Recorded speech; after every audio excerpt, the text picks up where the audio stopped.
Hello everyone, welcome back to the channel. I'm truly glad you're here today, because we are going to explore one of the foundational teachings of Buddhism that holds the power to not only transform our personal lives, but also to ripple out and positively influence our families, communities, and the broader world. We are diving deep into the 5 precepts, the core ethical guidelines for anyone walking the path of self-awareness and spiritual growth. Now, you might be thinking, aren't precepts just a list of things you're not supposed to do? That's the surface-level view, and today we are going to tear through that surface to reveal the deep rivers of wisdom that flow beneath. These are not merely prohibitions, they are invitations, calls to a higher, more conscious way of living. By the end of this video, I promise you'll understand why the 5 precepts are not a set of restrictive commandments, but rather a gateway to a life of clarity, peace, dignity, and compassion. These ancient guidelines offer a profound blueprint for living with integrity in an increasingly chaotic world. So let's begin. The 5 precepts in Buddhism are: refrain from killing, refrain from stealing, refrain from sexual misconduct, refrain from false speech, refrain from intoxicants that cloud the mind. They seem simple, almost too basic at first glance, but let me assure you, each one is like a treasure chest. When opened and explored, they offer deep insights into the human condition, into suffering, and into the path of liberation. Let's start with the first one, refraining from killing. To many, this might seem obvious, don't kill others. But in Buddhist ethics, this precept isn't only about not taking a human life. It encompasses a deep reverence for all forms of life. It challenges us to see every living being as possessing intrinsic value, as part of the interconnected web of existence. Imagine waking up in the morning and choosing to move through your day with that awareness, that even the smallest insect has the will to live, that our lives are interwoven in complex, beautiful, and sometimes invisible ways. There's a story of a monk who, walking in the forest, stepped aside every time he saw ants crossing the path. A student asked him, "Why are you so careful?" The monk replied, "Because their lives are as dear to them as mine is to me." That's the heart of this precept, not just refraining from killing, but cultivating compassion so profound that harming another becomes unthinkable. Next, the precept against stealing. Again, it's more than meets the eye. It's not just about grabbing someone's wallet or shoplifting. It's about respecting boundaries. It's about living in such a way that you're not taking what isn't freely given, whether that's time, attention, credit for work, or emotional energy. Have you ever taken more than your share in a conversation? Claimed an idea that wasn't yours? These two are subtle violations of this precept. Stealing disrupts trust. It plants seeds of fear, defensiveness, and resentment. But when we practice generosity and honesty, we create environments of safety and openness. We foster abundance by refusing to participate in scarcity-driven behaviors. Then comes the precept against sexual misconduct. Often misunderstood, this guideline isn't about prudishness, it's about integrity, respect, and responsibility in relationships. It asks us to consider the impact of our desires on others.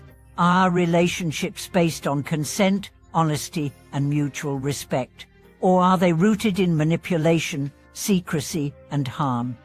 This precept teaches us that sexuality is sacred when approached with mindfulness. It isn't to be suppressed, but it must not be wielded carelessly. In a culture often obsessed with gratification, this precept invites us to anchor our relationships in something deeper: connection, dignity, and love. And now, let's look at the 4th precept, refraining from false speech.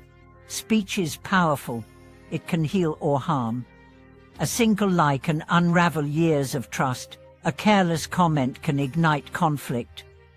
This precept urges us to examine not just the truth of our words, but the intention behind them. Are we speaking to uplift, to clarify, to connect? Or are we speaking to manipulate, to harm, to distract from truth? And it's not just about lying. It's about gossip, slander, exaggeration.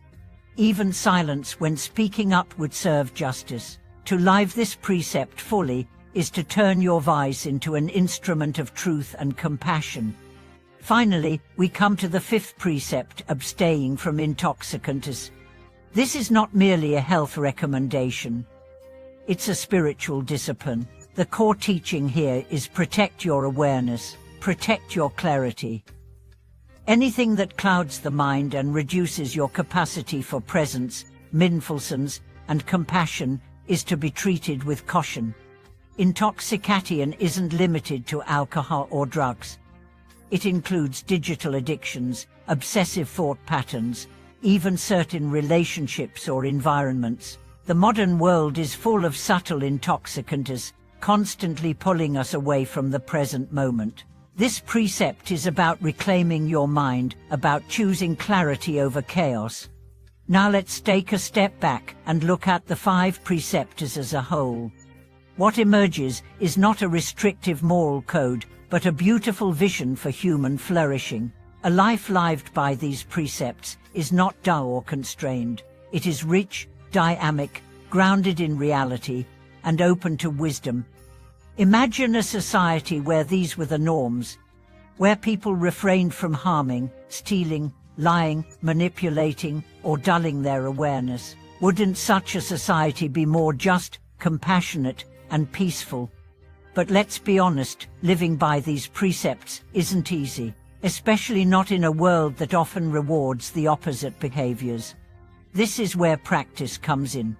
Each day is an opportunity to realign ourselves with these values. We fall, we forget, we make mistakes, but each moment offers us the chance to begin again. The precepts are not commandments etched in stone. They are living invitations. They evolve with your understanding. As your mindfulness deepens, so does your ability to embody these truths with nuance and maturity. And they are not meant to be followed out of fear or guilt. They are gifts you give yourself and others. They cultivate peace, they reduce suffering, they build integrity. There's a profound story about the Buddha's cousin, Devadatta, who tried to harm the Buddha out of jealousy. He broke every precept, but the Buddha didn't condemn him. He continued to teach, to offer compassion, to extend the hand of Dharma. Why? Because the path is not about perfection. It's about return. Again and again, we come back. We start again, with each breath, with each choice. The 5 precepts are like 5 lights that guide us through the fog of our own confusion. They don't eliminate suffering entirely, but they make the path walkable. They make it human. I want to leave you with a reflection. What would your life look like if you committed to these principles not perfectly, but sincerely? What would your relationships feel like? Your community? Your inner world? Try it. Pick one precept. Live it fully for a week. Watch what changes. Watch what surfaces. Let that be your teacher. Thank you so much for watching this video. I hope these reflections on the 5 precepts have offered you not just understanding, but inspiration. Let me know in the comments which precept you find most challenging or most transformative. Let's support each other on this path. If you found this video meaningful, please like, subscribe, and share it with someone who could use a reminder that ethical living is not a burden, but a liberation. I'll see you in the next video.